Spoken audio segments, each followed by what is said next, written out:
মায়ের হাতের ভর্তা পিঠা সহ অনেক রেসিপি এখন ফেসবুকে ভাইরাল, কিন্তু আপনারা কি জানেন আমার মা এত এত ডেজার্ট আইটেম করতে পারেন যার স্বাদ হয়তো আপনাদের কথায় বোঝানো সম্ভব না। তবে মায়ের রেসিপি যদি মন দিয়ে ফলো করেন আপনারাও ঠিক সেম স্বাদটাই ঘরে আনতে পারবেন। আসসালামু আলাইকুম এভরিওয়ান। সকাল সকাল ঘুম থেকে উঠে মা ফ্রিজ থেকে দুধের বোতল বের করে বালতির পানিতে ভিজিয়ে রাখলেন গলানোর জন্য। আজকের স্পেশাল রেসিপির জন্য অল্প চিনি গুঁড়া চালও ভিজিয়ে রাখলেন, সাথে ভিজালেন কাঠবাদাম আর কাজু বাদাম। এরিফাকে মা আরেকটা রেসিপিও করবেন। আজ দেশি লাল আলু দিয়ে কক মুরগির ঝোল রান্না হবে। জবাই করার পর ছোট বোন মুরগির মাংস কাটতে বসলো। ছোট বোন বাড়িতে থাকায় মায়ের অনেক কাজে হাতে হাতে এগিয়ে যায়। এই শান্তিটা মায়ের মুখ দেখলেই বোঝা যায়। এইদিকে মা চুলায় কড়াই বসিয়ে দিলেন তেল, এরপর পেঁয়াজ কুচি। পেঁয়াজটা মা একটু সেচে দিয়েছেন, এতে রং আর স্বাদ দুটোই সুন্দর আসে। এরপর একে একে তেজপাতা, এলাচ, দারুচিনি আর লবঙ্গ, রসুন দিয়ে ভালো করে ভেজে নিয়ে দিলেন মরিচ গুঁড়ো, হলুদ গুঁড়ো আর লবণ। নেড়েচেড়ে মিশিয়ে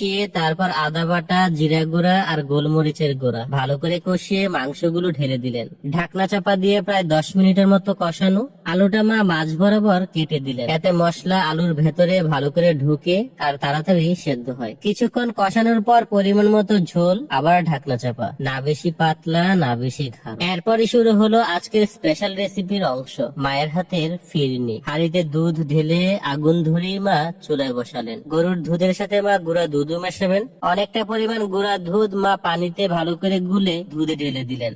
এইদিকে ছোট বোন তো প্রোডাক্ট গুলো পেয়ে খুব খুশি। খুশির মাঝে ভিজিয়ে রাখা চালটা পাটায় বাড়তে শুরু করলো। মিহি করার দরকার নেই, মা বলে একটু দানাদার থাকলে ফিরনি ভালো হয়। কাঠবাদামের খোসা ছাড়ালো, কয়টা এলাচ থেতু করলো। এরপর কাজু বাদাম আর কাঠবাদাম বেটে মাকে এনে দিল। মা প্রথমে দুধে এলাচ ছাড়লেন, এরপর চালের গুঁড়া। স্বাদ ব্যালেন্স করতে 1 চিমটি লবণ। চালটা প্রায় ফুটে উঠলে মিষ্টির জন্য দিলেন চিনি। এরপর বাদাম বাটায় দুধ মিশিয়ে হাঁড়িতে ঢেলে দিলেন। ফ্রিজ থেকে মাওয়া বের করে ছোট বোন গ্রেট করে দিল। মা সেটাও দুধে ঢেলে দিলেন। ছোট্ট একটা বাটিতে অল্প জাফরান রেখে দুধে মিশিয়ে দিলেন। জাফরান দেওয়ায় রংটা একদম পারফেক্ট আসে। চাল ফুটে উঠলে দুধটা যখন ভালোভাবে গাঢ় হয়ে উঠলো, মা 1 চামচের মতো কেওড়া জলও অ্যাড করলেন। অনেকে ভাবতে পারেন আগের দিনের মানুষ হয়েও মা এত কিছু কিভাবে করেন। হ্যাঁ, এটাই মা।